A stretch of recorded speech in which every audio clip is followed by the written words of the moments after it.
All right, so I guess we'll get started. So hi, thanks everyone for joining. First off, I just want to say I hate that this is a virtual meeting, but unfortunately it had to be. But it never fails that when I give a camp presentation that I forget something. But normally when the meetings are in person, there are people around me that will jump in and help me out. So this being virtual, it's hard to do, but if anyone does have something to add, or you notice that I've forgotten something, please don't leave me out here by myself. Write in the chat that you have something to add, or just interrupt me, whatever. I'll stop and give you the floor. So and no one, especially me, wants to hear me talk for very long. So I will make this as quick as possible.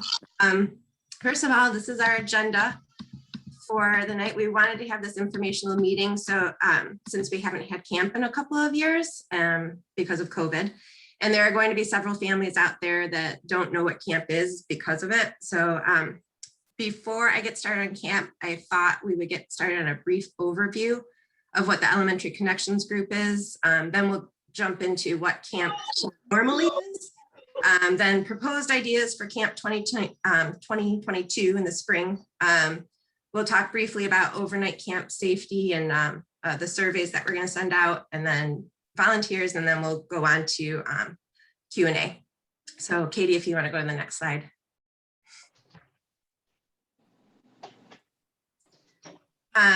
Okay, so myself, along with Christine Martin, Sarah Elchirk, and April Campbell are the current ECG board members.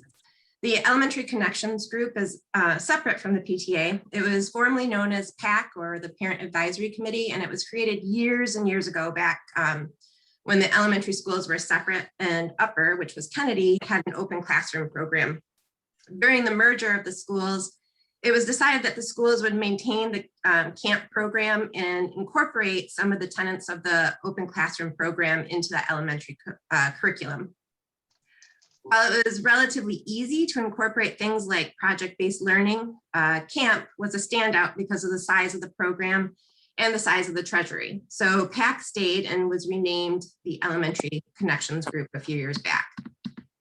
The Elementary Connections Group continues to support the basic tenets of the open classroom program, which include outdoor learning, project-based learning, organized mentorship, and volunteerism. Our goal is to support and strengthen our school community through the mentorship program, which hopefully you heard about or saw and maybe participated in at the beginning of the school year. Encouraging and supporting classroom volunteering, although that has been made difficult lately, and hosting occasional nature walks, and lastly, through camp. You can go ahead and go to the next slide.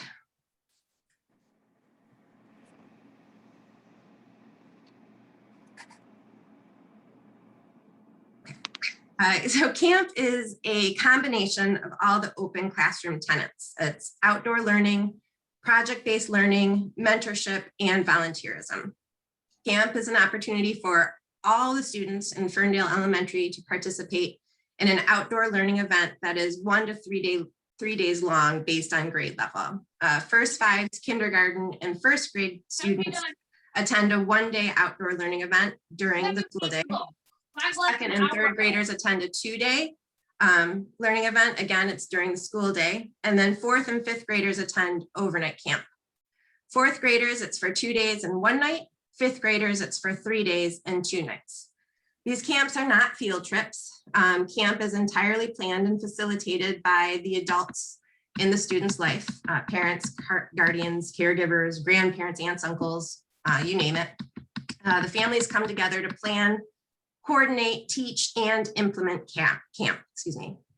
Families work with the teachers to ensure content, like the learning content, is grade level appropriate, but otherwise it's really entirely organized and run by families. That means camp is completely different every single year, and it allows families to come together, get to know one another, and plan really incredible experiences for the students. Personally, I have met the most people through camp, and I've made a lot of really good friends through coordinating camp and volunteering at camp. And I get a little bit gushy about it, but it's really, really spectacular thing to be a part of. So to give you a little bit more detail about what camp entails, First Five's K1 camp, I'll just call it K1. K1 camp is one day during school hours. I call it center day. For those of you that are familiar with centers in kindergarten, they're just short brackets of time where kids focus on one activity. So we combine all of the kids in First Five's kindergarten and first grade camp. So you're looking at a little under 200 kids attending a day-long outdoor learning event where they transition through about 6 different centers. It sounds like a lot, but we do those 200 children, we get them down to about 18 kids per center. So it's not like 200 kids are going through one center.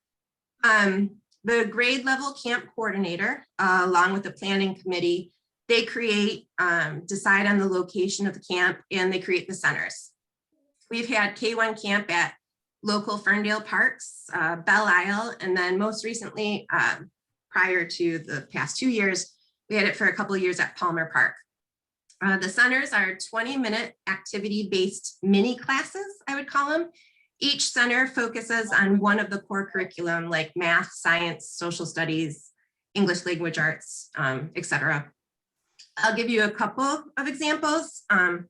One year, I think the theme was My Country. We had a baseball center. The parent that created that center taught the kids about baseball stats, which incorporated math into the center. And then they played a miniature game of baseball with the kids. Another year when the theme was My World, a father created a lesson plan about deserts. The kids learned about different deserts throughout the world, what kind of animals live in the desert, and the different types of colors of sand you see in the desert. And then the kids created their own like mini desert using a bottle with different colors of sand that represented the different sediment layers in the desert, but it also allowed them to create an art project. Another year, when again it was My Country, each adult came up with a different center representing a state within the United States. For example, one person created a Kentucky Derby Center where the kids learned about the Kentucky Derby. Then they raced hobby horses around in a circle and they had a ton of fun. Another year, an adult created a poetry center where the kids all it was really kind of sweet, laid under a tree, looked up at the sky and the tops of the trees and thought of words that could describe what they were seeing, hearing, smelling. And then the center leader just kind of simply read them poetry while the kids all laid on the grass. So you can see camp allows families to create a wide range of different centers and learning opportunities kind of based on what they enjoy. And it gives kids different and stimulating ways to learn. K1 camp needs about 1 adult for every 3 students attending to make it work. It's a huge undertaking, but it's a really great day. We've had parents of older students come back to volunteer for K1 camp just because of how special of a day it is. It's really sweet to see, the kids that young enjoying being outdoors and learning and being around other parents. It's a lot of fun. And for 2-3 camp, we have a center day, which is run similarly to K1 camp. But then there's typically also an additional field trip day. In the past, students have gone to Stony Creek Metro Park for a day, went on a hike, completed a scavenger hunt, did some pond experiments. There was another year that the students went to a farm in Detroit for one half of their day, and then the other half they went on a Detroit River cruise. One year we went to Selfridge Air Base, and the kids went to the Military Air Museum, got to see a fighter jet up close, got to go inside a refueling plane, and had an opportunity to meet a bunch of current and former Air Force. So those are just some, examples of what we've done for K1 and 2-3 camp. For 4th grade camp, we move into overnight camp. In years previous, we've had 4th grade camp at Camp Copenhagen, and it was 3 days and 2 nights, but based on teacher and family feedback, we recently changed it to 2 days and 1 night, and we're going to Camp Tamarack instead of Camp Copenhagen. 5th grade camp is 3 days and 2 nights at Camp Cavell, which is right on Lake Huron, and it's absolutely gorgeous. For 4th and 5th grade camp, the camps themselves create the activities. The camp coordinator works with the camp to pick the activities and create a suitable schedule, and adult volunteers are still needed to attend in order to chaperone both during the day and overnight, but it's a bit more hands-off than K-3 camp is. Personally, I look forward to volunteering for 5th grade camp at Camp Cabell as kind of our prize for all the years of volunteering. It's just beautiful, and you're almost guaranteed, as long as it's not raining, a couple of hours just lounging on the beach, which is pretty nice. So that's what camp has been. And like I said, we haven't been able to have camp for a couple of years because of COVID. So we wanted to talk about what camp would look like this year, what it could potentially look like this year. And this is where we'd love to get your feedback and thoughts. We need, we've come up with some ideas, but we'd love to have the hive mind help us out if we haven't thought of anything. Katie, go ahead to the next slide if you'd like. So for K1 and 2-3 camp, we would typically have alternative indoor locations in the event of severe weather. But since putting, 200 plus kids and approximately 75 adults into a gym isn't really COVID friendly, we thought that rather than having an alternative location, we could have an alternative day in the event of severe weather. Now, that could pose potential problems for volunteers that are taking a day off work, but we're not entirely sure what our other options are. Knock on wood, we've rarely had to use the alternative indoor location in my tenure as planning camp, which is, we're going on 10 years now. The only time we've had to go to an indoor location was K1 camp 3 years ago. But right now, these are the dates that we have scheduled for K1 and 2-3 camp with alternative severe weather dates. So the idea would be to plan to host K1 camp on Thursday, May 19th, with an alternative, if the weather is really bad on May 19th, have the alternative severe weather date being the following day. For 2-3 camp, because of the size of it, we have to have it over 3 days, because for the field trip, we have to split up the 2nd and 3rd graders. So the idea would be Tuesday, May 10th, have the field trip for 2nd graders. Wednesday, May 11th, have the classes come together for combined centers. And then Thursday, May 12th, have the field trip for 3rd graders. And then the alternative center day would be Friday, May 19th. For 4th and 5th grade camp, there are no alternative dates. These are our proposed dates. For 4th, it would be Wednesday, May 25th through Thursday, May 26th. And for 5th, it would be Tuesday, May 31st through Thursday, June 2nd. We don't, if you want to go to the next slide, that'd be fine.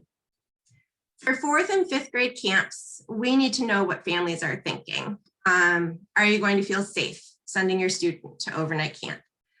We don't want to plan camp only to find out that 20% of the students, of the families feel safe sending their students. So we've created anonymous surveys, which Mrs. Jeffrey and your student's teacher will be sending out over the next couple of days. Each of these surveys lays out the safety protocols that the camp and the school district is requiring in order to attend or volunteer. Then it will ask you what you think.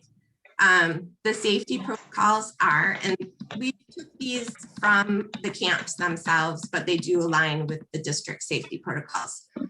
So just so you know, for overnight camp, it's outdoors, obviously the entire time they're going through activities, except for dining. And then overnight, the cabins are smaller cabins. So there would be groups of 10 to 12 students plus 1 to 2 adult chaperones that share an overnight cabin. So here are the safety protocols. All visitors ages 16 and over would be required to prove vaccination. Then any visitors under the age of 16 that are not fully vaccinated must show a negative COVID-19 test taken immediately prior to their arrival of camp. I spoke to the school district, and we will be able to utilize the district in order to do those rapid tests prior to the kids leaving. So it wouldn't be something that you'd have to do separately. And then obviously any visitors that show symptoms will be required to leave camp immediately. So if your child was at camp and they started to show COVID symptoms, we would, you would get a phone call and ask to come get them. And then masks are required to be worn inside common area buildings. I don't know what that would look like for overnight. I can't imagine that we would wear masks while they're sleeping, but that's something again that we can talk about. And please, when you get the surveys, there's a place for comments. So any ideas or thoughts you have, let us know.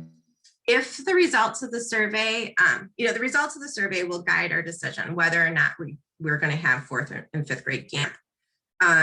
If there's just not enough families that are interested in doing it, we'll make alternative plans. Maybe we'll do, a one-day local outdoor event and then do like a center day for the kids as well. We'll do something.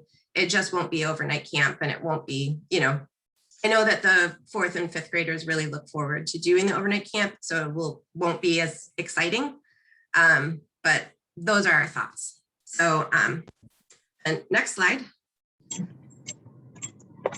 So, and then comes the volunteers. So, call for help.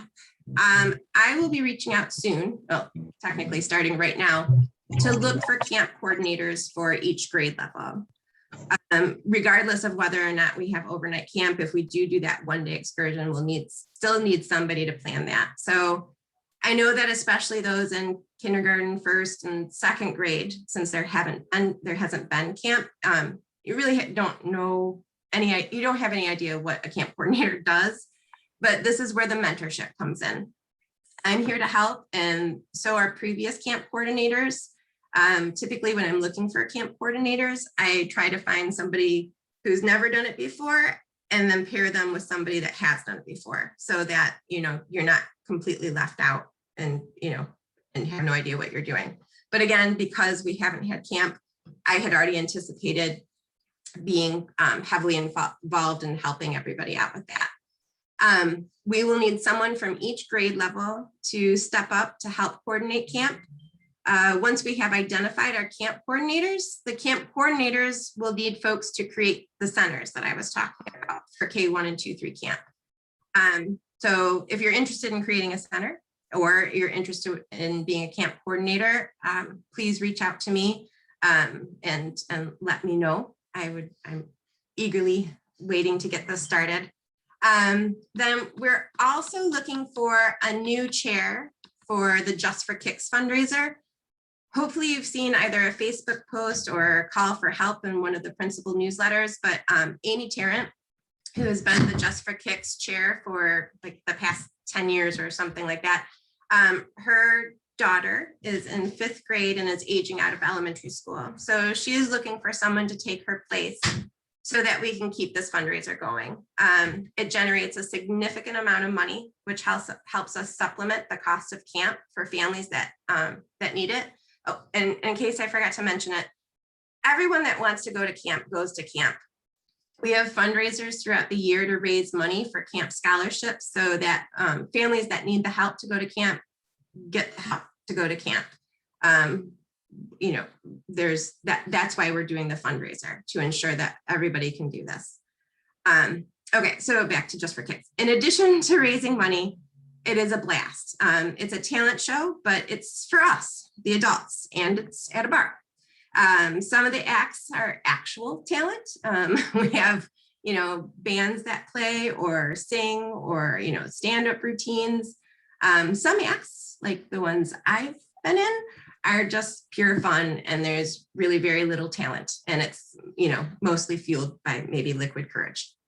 But behind all that fun is someone who's scheduled the date, found the DJ, scheduled the acts, and that's what we need. We need a new chair for Just for Kicks so we continue to have this really fun and very lucrative fundraiser. So if you're interested in, helping out with Just for Kicks, please contact Amy Tarrant. I've put her email there. Right now we're planning on having it in April. And so we're hoping that we can get a chair that can shadow her this year and then, continue to do it on their own next year.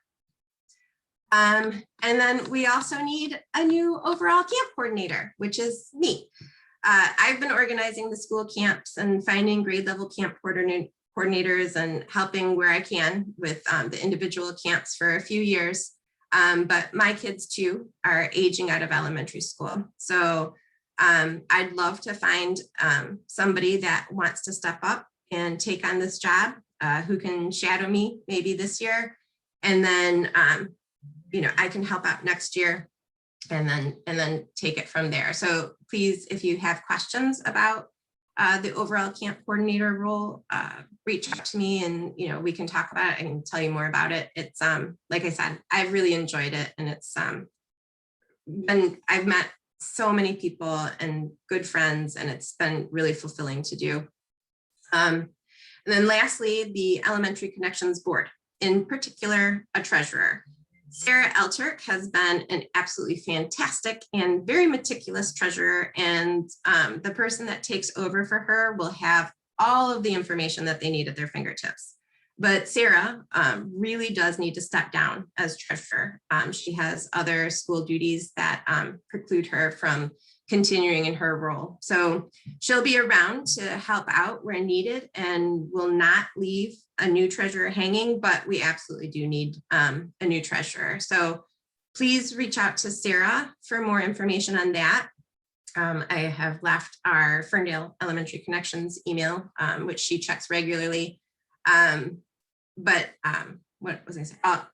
Also, if anyone has any interest in any of the spots for the matter on the ECG board for next year, reach out with any questions about what we do, and that, we're happy to answer and happy to, kind of give you some more information, so that if you are interested in, being on the board for next year, it would be great if you consider putting in your name. So I think, wow, I did that fast. So now that was about it. I'm sure there's going to be more questions, and I will try to answer them. If I can't answer them, maybe other people on the line can, but does anybody have any questions about what camp is, or what it'll look like this year? You can't wait to volunteer and you're ready to put your name in the hat now. Anyone? Go ahead in the chat. Oh, the theme for this year is my country. So, and yeah, thank you for that, Kelly. So the theme rotates each year. It goes from my world, my country, and then my state. We left off in 2019 with my country, and we didn't do it. So we're just gonna pick up where we left off and do my country again. I remember in 2019, we had started having the meetings and, discussing centers. So anybody that had already come up with some center ideas for 2019, you're all set to go. Thank you, Marietta. I'm gonna, if you, Marietta, if you could email me or text me with your name and information, I'd be happy to find out what grade you're in and what camp you'll be volunteering for. Anybody else? Did I forget anything? Anybody have any fun anecdotes or stories about camp they'd like to share? Get people excited to volunteer. So you have a book of past activities, right? Or center. So I have this giant book right here of past center ideas, and there's a ton of them in here. And that's how because my memory is terrible, I looked up in here to get ideas of, oh yeah, what kind of examples can I give them? So there are a ton of, if you can't come, you're like, yeah, I'd love to lead a center, but I'm horrible at coming up with ideas, like me. We have a lot here, and then also online. And then, like I said, there's also a ton of people that have done it before, and I know all of those people would be more than happy to pass down their knowledge to anyone that's interested in doing this.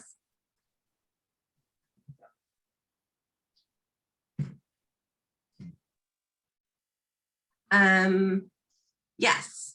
So the hours are regular school day hours. So for K1, 2, 3 camp, your kids would come to school on the bus just like they normally would. And then, take attendance. Everyone typically, again, it kind of depends. So the camp coordinator, the grade level camp coordinator, along with the center leaders and everything, the camp planning committee, decide where they're going to have K1 and 2, 3 camp. If you decided, let's say, for example, it's K1 camp and you wanted to have it at Geary Park, the kids can just walk there and that's fine. And then they're back by the end of the day. I think they're back by like 2:30.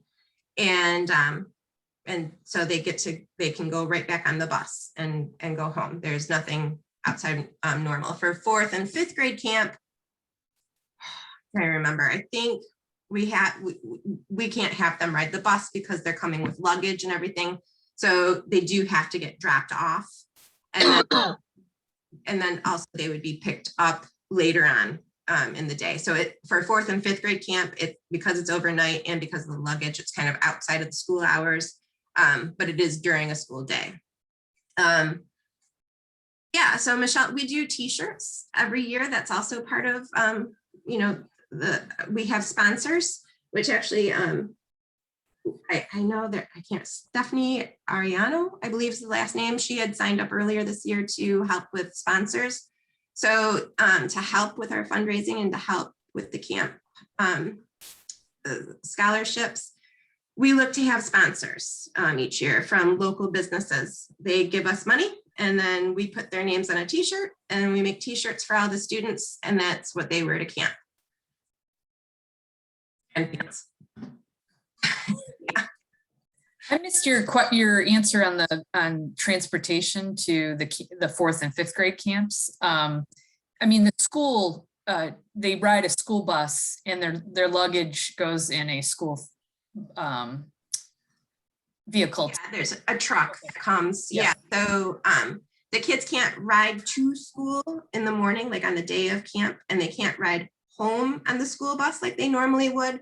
But the transportation to and from school is through the district. It's on school buses. And then there's a truck that comes and everybody loads all of their luggage into it and the truck follows them up and then also on the way back. If we volunteer, do we have to run a center? Oh yeah, no.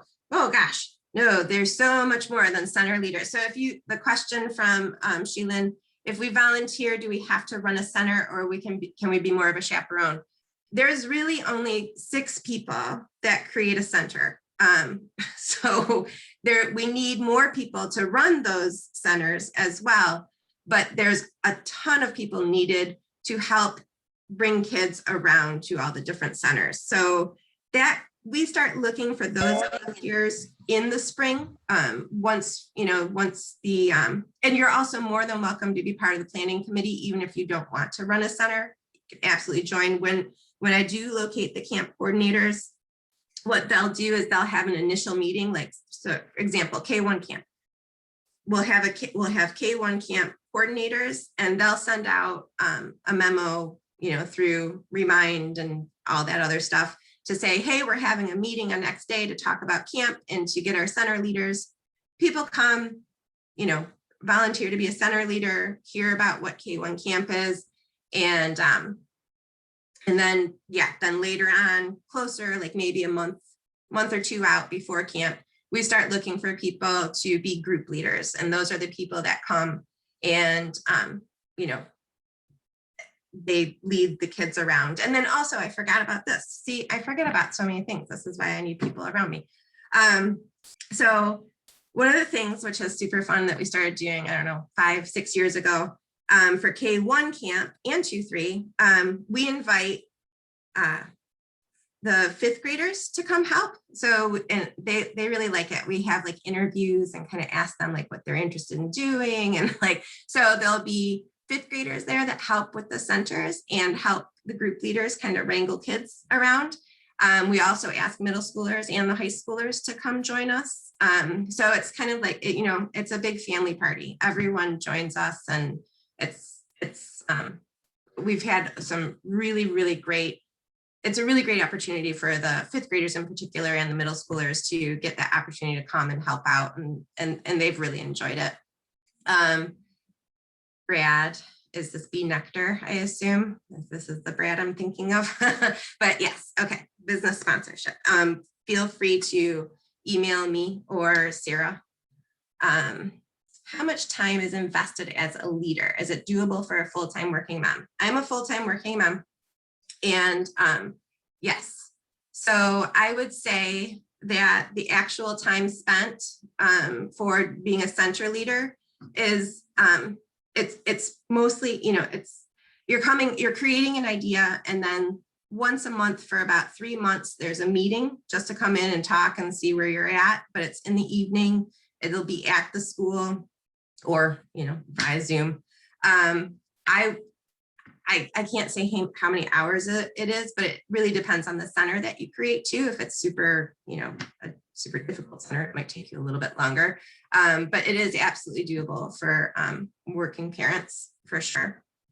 And then, oh, one other thing, Emily, good point. So if you want to create a center, but you don't necessarily have the ability to take the day off, you can create a center and give your lesson plan, be like, okay, here's my lesson plan. I've created this whole thing, and here's all the supplies, and here you go to somebody else, and somebody else will lead the center for you. So if you can't take the time off, then we can find other people to lead the center for you. For sure. Christopher Ricard, he asks, is it helpful to suggest a potential camp location? Absolutely. And again, if you came to, you can do that to email through to me, or you can go to the first meeting, which will be happening in January for all the camps, probably mid to late January. But yes, coming up with a camp location. One thing that we want to do, especially for K1 and 2-3 camp, is keep everything relatively close. Like, we want to keep everything within about a half an hour. So we're not spending a lot of time on the bus going to and from, so we can get to where we're going. So, I think the furthest we've been is Belle Isle, I think, for a center day, which was great. But yeah. Yes. And Grace, yes, all meetings and plannings can be done in the evenings. And, it's up to the planning committee. If you want to do it in person, we've had them in person at the school. We've had them in person at the library. We've had, you can do it via Zoom. And then, oh, Diana, yeah, thanks for reminding me about tomorrow. I'll let you know. Thanks. Franna, 4th grade camp. Thanks, girl. I'll see you there. I'm gonna write you down. So for Franna, 4th grade camp is, there's no centers. Well, unless it kind of depends on the survey results.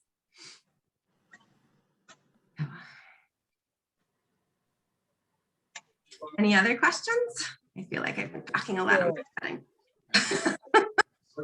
Yeah. Oh, thank you. Gosh, you're a superstar.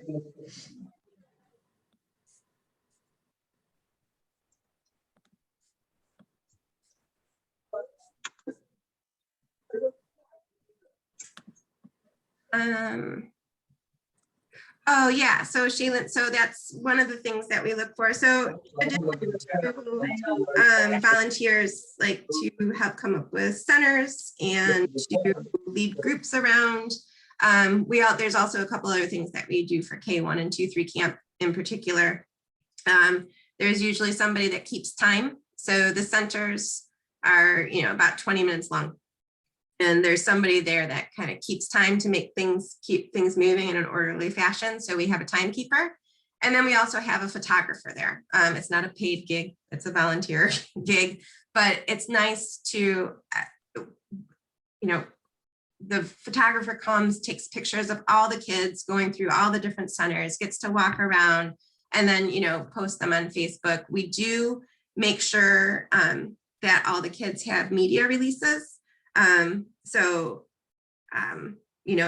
If you signed your child up for no media, no pictures, then that photographer will know not to take pictures of that child. And so, no pictures will be posted but of them, but otherwise it's really just for the parents. They're posted on the Facebook page. We use them for presentations like this, but they're not used anywhere else. But we do like to have a photographer for camp for families that aren't there can see their kids throughout the day, what they're doing. So fourth isn't going to Cope Nakonic. Kind of a long story. So Emily, you're welcome, Amy. So I'm trying to remember, Emily, I'm not sure if you've ever been to Cope Nakonic, but the cabins were really big. So the cabins would hold, okay, I can't remember, I think like 40 kids, right? They were huge. And it was a lot. It was a lot to have 40 super excited kids basically at a sleepover. What your kids are like at a sleepover, they're wild. So put them in a cabin, and after they've been overly stimulated all day at a camp, and they're insane. So we basically decided to find a camp that had smaller cabins that were more like Camp Cabal, where the cabins are, that just fit 10 or 12. There's no hallways they can run up and down and, slide through. It's just a cabin.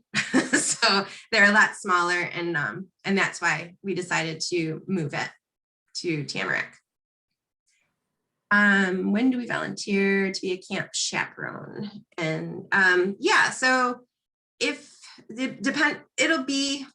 you're just going on the day of camp, we'll start looking for people to be there at camp the day of about a month and a half in advance. I did give the dates earlier on. If you need me to, I'm happy to reread those dates for you. But if you're thinking about chaperoning and you just want to take the time off already, please do. And then, for whatever grade level that you were looking for. Great. Hey, Adrian, I just wanted to say, that those camp coordinator positions, as you, I know, would agree, are the most crucial, but it can be intimidating for, a parent to sign up for that. But those are the ones we really need your help with. And I did this, I was nervous to do that. I think I did it for 2-3. But we had a whole group of people to support. I'm not the most creative person, so it was good to have people with different skills and supporting you. So, but I don't think we're trying to guilt trip, but we really, really need those camp coordinator people. And so if you have any desire, excitement about this, you get to pick, in 2-3, the field trip locations, if there's interests of yours that, so you would be able to be part of those decisions with the administration. And there's a lot of cool things. You get to meet all the volunteers, right? And these other parents that you may not be able to meet otherwise. So it's really a crucial position that we ask a lot of, but you get a lot out of it. And so I just am saying, just briefly, don't be intimidated by it, to be a coordinator, but it really is a special job. It asks a lot, but it really is a big payoff. So it is, yeah, absolutely. And I've coordinated several camps, so I have a really good timeline of when things need to be done, very specific of what you need to do. And it's more of like Christine said, if you're not the creative person, but it's more of like a project management type role, I think, is what I think of it. But it really does give you an opportunity to meet a ton of people. I think even, I'm trying to think like some of the people that have talked on here, like Christine, for example, or Emily, Brad too. I did not meet them because my kids were friends with their kids, right? I met them through camp, and they've become, good friends and people that, I love seeing when I see them out and about. And I would not have gotten to know them otherwise unless it had been through camp, because my, whether our kids are different ages or, they just weren't friends, whatever the case may be, it really gave me an opportunity to make, you know, like-minded friends that I wouldn't have otherwise had an opportunity. And like I said, I've got all the materials that you need. You're not creating anything from scratch. It's a lot of work because, like I said, you have to, it's project planning, and you're kind of keeping track and making sure the center leaders are on task and working with the teachers to make sure the centers are age appropriate and that sort of thing. But on the day of, this is actually one of the reasons I love camp, being a camp, the coordinator. On the day of, you know, you show up and you check all the volunteers in, and then you get to sit back and watch what you did, like what you created. And you get to watch all these kids like just having such a blast, and adults smiling. And it's just, it sounds so silly, but it is just so magical to come in and watch. And it like, you'd think, like, I remember the first time I did it, I'm like, how are they going to wrangle 200 kids and like have it go smoothly and it's going to be fine? And it does, it works somehow by some miracle. When that bell starts at whatever it is, 9:20 a.m., let's say, as your first center goes, poof, they're all gone and they go to their centers, and it works seamlessly. And it's, the kids have a great time. The parents have a great time. The caregivers, aunts, uncles, grandmas, grandpas, like they all show up, and it's just great. And the teachers are there.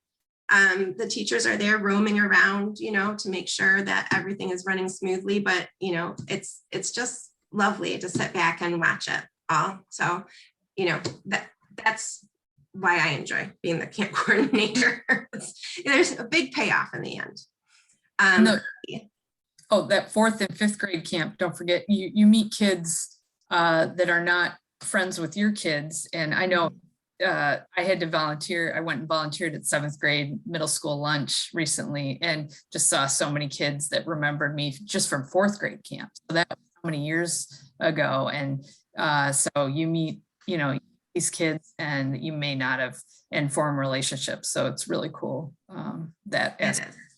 Yes, the kids love it. They get so excited. And one of the great for 4th and 5th grade camp too, especially if you're overnight, you get to learn all the gossip while you're in the cabin. So you can come and, you know, poke and prod and figure out what's going on. Let's see, Michelle Miller says, my 3rd grader loves camp. It's going to be a great experience for my kindergartner. Absolutely. Thank you, Carrie. That's really sweet. Thanks, Nick. Let's see, volunteering for 4th grade camp is amazing. All camps really, but 4th was super fun, says Emily. So it is, they all are really wonderful. Camp Cavell in particular, like I said, is just absolutely gorgeous. It's right on Lake Huron. The kids get to spend time on the beach. There's there's a little like animal section there. Keep the gate closed from the animals, don't get out.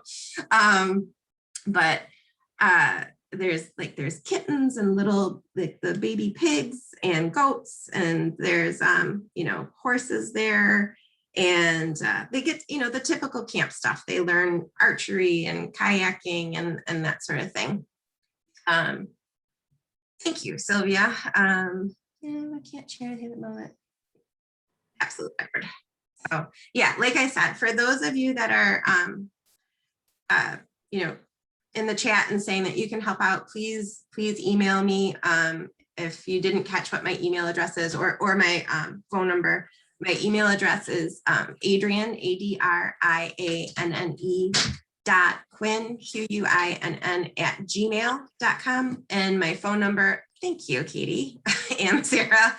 And then my phone number is 248-722-2131. You can call or text. And then I can, you know, I get a little frazzled when I'm talking to people. So it'd be better if you email or call me and I can write it down for that. Oh yeah, so thank you again. See, this is why I need people. Emily asked, will all volunteers be background checked through the district? Yes. Just like any other volunteer opportunity, all volunteers that come, that are going to be around the kids, have to do the district volunteer background check. I can't remember what's on there, but if you've been into the school at all, you've had to fill that out. We need it, you know, at least 48 hours in advance. We try to get that earlier, but that's one of the other things that the camp coordinator helps with, is just ensuring that, once you get all the volunteers, making sure that they, like reminding them to get in the volunteer background check form, and then the district itself does the background checks. We, obviously we do that.